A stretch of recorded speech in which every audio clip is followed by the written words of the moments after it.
Hello दोस्तों, एक बार फिर से आप सबका स्वागत है मेरे चैनल में। आज मैं सिटाडेल का चौथा एपिसोड लेकर आई हूँ। इस एपिसोड की शुरुआत मोरक्को में मैंटिकोर के ब्लैक साइट से शुरू होती है, जहाँ मेसन और नाडिया अपने एजेंट कार्टर को बचाने जाते हैं। एक एक कर वो मैंटिकोर के सभी आदमियों को मार देते हैं। फिर एक रूम में जाते हैं जहाँ उन्हें कार्टर मिलता है। कार्टर बहुत डरा हुआ होता है, वो उन लोगों के साथ नहीं जाना चाहता होता और कहता है कि मेरे साथ जो हुआ वो तुम लोगों की वजह से हुआ। ये सुन मेसन थोड़ा सा परेशान होता है। अब यहाँ से कहानी 10 साल पहले पेरिस से दिखाई जाती है, जहाँ नाडिया और मेसन को दिखाया जाता है, जो एक दूसरे से उनके पर्सनल लाइफ के बारे में बात करते हैं। मेसन नाडिया से पूछता है कि क्या तुम्हें कभी किसी से प्यार हुआ है, तो नाडिया कहती है नहीं। मेसन को लगता होता है कि नाडिया उससे डरती है। इस पर नाडिया कहती है कि मैं तुमसे क्यों डरूंगी। फिर नाडिया मेसन को बताती है ग्रेस ने उनकी टीम में एक और एजेंट को शामिल कर दिया है, जिसका नाम सेलेस्ट ग्राहम है, जो नाडिया के साथ ही ट्रेनिंग करती थी। उसने एक बार नाडिया की जान भी बचाई थी, इसलिए नाडिया उस पर अपनी जान से भी ज़्यादा भरोसा करती है। फिर सिटाडेल का हेडक्वार्टर दिखाया जाता है, जहाँ नाडिया मेसन को सेलेस्ट से मिलवाती है। सेलेस्ट कोई और नहीं बल्कि प्रेजेंट की एबी होती है। उन्हें उनका पहला मिशन सौंप दिया जाता है, लेकिन मेसन को सेलेस्ट पर बिल्कुल भरोसा नहीं होता कि वो इस मिशन को पूरा कर पाएगी, क्योंकि सेलेस्ट नहीं जानती होती कि मैंटिकोर के एजेंट कितने खतरनाक है, खासकर डेविक और एंड्रियस। पर सेलेस्ट उन दोनों भाइयों के क्रिमिनल रिकॉर्ड के बारे में बहुत कुछ जानती होती है। दोनों इलीगल बिजनेस करते हैं एम्स्टर्डम में। ड्रग, हथियार, लड़कियों की ट्रैफिकिंग करना उनका काम है। तब मेसन बताता है कि अब वो अपना बिजनेस बढ़ाने वाले हैं। दोनों बहुत चालाक और शातिर हैं, क्योंकि एंड्रियस एक कैम्ब्रिज ग्रेजुएट है। अक्सर वो अपनी वॉर टेक्नोलॉजी से हथियार बनाकर गोली लगवाता है और बेच देता है। हाल ही में सिटाडेल को उनकी नई टेक्नोलॉजी के बारे में पता चलता है, जिसका नाम ओस्की बताते हैं। हालांकि अभी ये टेक्नोलॉजी पूरी तरह से बनी नहीं, पर अगर बन गई तो ये किसी भी कंट्री के इंफ्रास्ट्रक्चर को हैक कर बर्बाद कर सकती है। पर सेलेस्ट भी बहुत स्मार्ट होती है। वो जानती है कि ऐसा करना इम्पॉसिबल है, क्योंकि ऐसा करने के लिए हज़ारों हेक्साबाइट डाटा चाहिए होंगे और इस तरह उन्हें सालों लग जाएंगे बनाने में।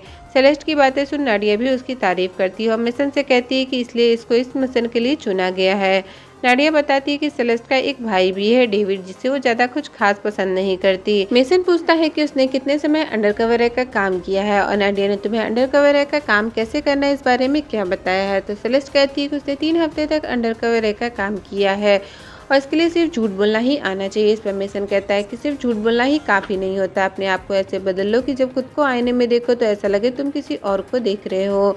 इसके बाद सेलेस्ट खुद को पूरी तरह से बदलकर एम्स्टर्डम पहुंचती है, जहां एक बार में उसकी मुलाकात एंड्रेस से होती है। वो उसे अपना नाम ब्रेल बताती है। मेसन ने उससे कहा था कि एंड्रेस को प्यार में फंसाने की कोशिश मत करो, बल्कि सच में प्यार करो। सेलेस्ट को अंडरकवर रहे 19 दिन हो चुके होते हैं। उनका प्लान वर्क कर रहा है।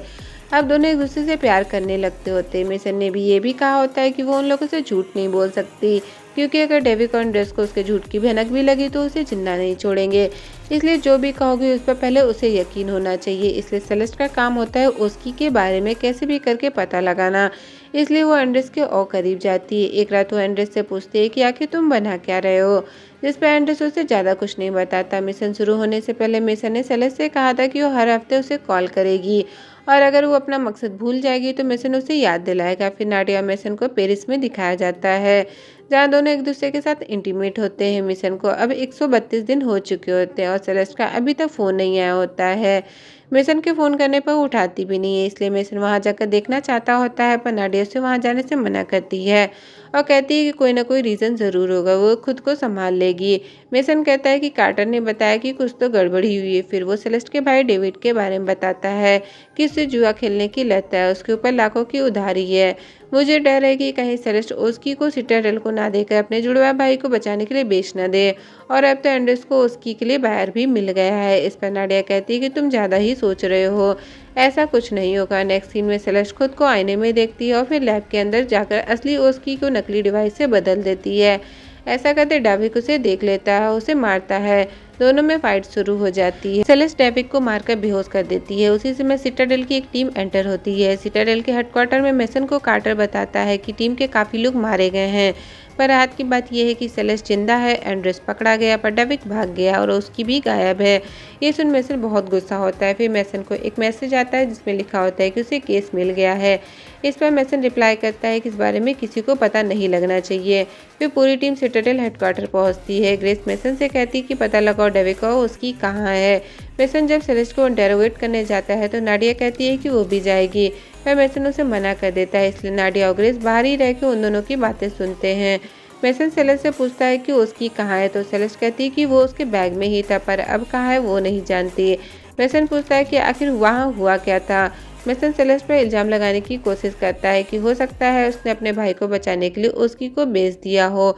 ये सुन सेलेस्ट गुस्सा करती है कि वो गद्दार नहीं है। फिर नाडिया से पूछती है कि क्या तुम्हें भी यही लगता है कि मैंने उसे चुराया है? मैं यहाँ नहीं आती तो ही अच्छा होता। सेलेस्ट मेसन से कहती है कि मैं सब सही कर रही थी, पर तुमने अपनी टीम को भेजकर सब बिगाड़ दिया। मेसन डेविड के बारे में पूछता है, जिस पर सेलेस्ट कहती है कि उसने उसे वहीं बांध दिया था। फिर मेसन सेलेस्ट को उसके भाई का लाइव फीड दिखाता है, जिसे देख वो घबराने लगती है और कहती है कि इसमें उसका कोई हाथ नहीं है। मेसन उसे और डराता है और अपनी टीम को गन से उसके भाई को शूट करने को कहता है। तभी वहाँ नाडिया आ जाती है, उसे ऐसा करने से रोक देती है। मेसन बाहर आकर नाडिया पर गुस्सा करता है कि उसने बीच में इंटरोगेशन क्यों रोका। तो नाडिया कहती है, तुम किसी दुश्मन को नहीं बल्कि अपनी ही टीम मेंबर को इंटरोगेट कर रहे थे, और मुझे पूरा यकीन है कि उसने जो किया खुद को बचाने के लिए किया है और उसके पास उसकी नहीं है। पर अब प्रॉब्लम ये है कि डेविड जानता है कि सेलेस्ट एक सिटाडेल एजेंट है और उसे वो मारने के लिए कभी भी आ सकता है, इसलिए उसे यहाँ से निकालना बहुत ज़रूरी है। तब कार्टर कहता है कि एक सेफ हाउस है जहाँ हम सेलेस्ट को भेज सकते हैं। फिर नाडिया एंड्रेस को इंटरोगेट करने चली जाती है। उसके जाने के बाद मिशन ग्रेस और कार्टर से कहता है कि वो मेंटिकोर के साथ हम लोगों को भी बेवकूफ़ बना रही है। वो इन सब में अपना फ़ायदा देख रही है, अपने भाई को बचाना चाहती है। कार्टर पूछता है तो हमें क्या करना चाहिए। तब मेसन कहता है कि हमें बैक स्टॉप करना चाहिए, यानी उसकी याददाश्त को मिटा देना चाहिए, क्योंकि वो सिटाडेल के बारे में बहुत कुछ जान गई है। चूँकि बैक स्टॉप का फंक्शन अभी पूरी तरह से कंप्लीट नहीं हुआ होता है, इसलिए ग्रेस इस बात की परमिशन नहीं देती है। तब मेसन कहता है कि हम इसे अनऑफिशियली करेंगे, किसी को कुछ पता नहीं चलेगा। वे तीनों सेलेस्ट के पास जाते हैं और कहते हैं कि तुम्हें यहाँ से किसी सेफ जगह भेजा जा रहा है, क्योंकि डेविड को तुम्हारे बारे में पता चल गया है। इस पर सेलेस्ट कहती है कि जैसे तुम लोगों ने मेरे भाई को ढूंढ लिया, वैसे ही डेविड ने भी मुझे ढूंढ लिया। तो तब मेसन कहता है कि एक और तरीका है, तुम्हें मैक्सिको के एक फैसिलिटी में ट्रांसफ़र किया जाएगा, जहाँ ऑपरेशन से तुम्हारे हाथ के फिंगरप्रिंट और आँख के कॉर्निया को चेंज कर दिया जाएगा। फिर डेविड को तुम्हारा ढूंढना बहुत नामुमकिन हो जाएगा। ये सुन सेलेस्ट पूछती है कि क्या ये सब खत्म होने के बाद मैं अपनी लाइफ में वापस जा पाऊंगी। तो मेसन कहता है बिल्कुल, इसलिए सेलेस्ट प्रोसीजर के लिए मान जाती है। फिर नाडिया आकर पूछती है कि सेलेस्ट का क्या हुआ, तो ग्रेस कहती है कि मैंने खुद ऑर्डर दिया है उसे सेफ हाउस में शिफ्ट करने के लिए। दूसरी तरफ मेसन कार्टर को घर दिखाता है, जहाँ से सेलेस्ट फिर से अपनी लाइफ शुरू करेगी।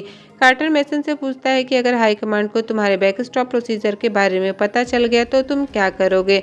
इस पर मेसन कहता है कि मुझे भी फिर यहाँ से भागना पड़ेगा। उसके बाद मेसन बर्नार्ड के पास जाता है और कहता है कि हमें सेलेस्ट की मेमोरी को मिटाना होगा, साथ ही उसकी मेमोरी वाली सीसी को भी नष्ट करना होगा। इस पर बर्नार्ड पूछता है कि क्या तुम्हें सच में यकीन है कि सेलेस्ट गद्दार है, क्योंकि बर्नार्ड ने भी किसी के साथ ऐसा किया था, उसे अभी तक इस चीज़ का पछतावा है, और अगर वो गलत हुआ तो चाह के भी कुछ नहीं कर पाएगा। इस पर मेसन बस यही कहता है कि कुछ भी हो जाए सिटाडेल को बचाना होगा।